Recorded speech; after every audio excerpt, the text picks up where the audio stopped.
ছোট থেকে একটাই স্বপ্ন যে আমি আমার বাবার সাথে স্কুলে যাব, কিন্তু এখন পর্যন্ত আমার এই স্বপ্নটা পূরণ হচ্ছে না। আমার এই স্বপ্নটা কি আদৌ পূরণ হবে? আমার ভাই কি বাবার মুখটা দেখতে পারবে? এই স্বাধীন দেশে কি আমাদের বিচার হবে? আমাদের বাবাদের কোথায়? আমাদের বাবাদের কেন গুম করা হয়েছিল? গুম কমিশন বলে ধরে নিন ওরা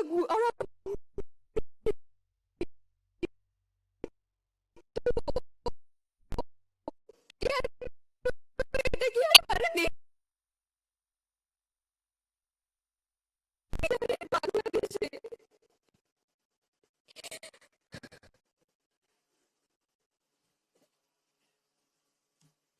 বছর যায়, নতুন বছর আসে, কিন্তু আমাদের বাবার আসে না। আমরা এই একটা বড় বেশি হয়ে গেল 5 আগস্টের পর, কিন্তু আমরা একজনকেও ফেরত পেলাম না।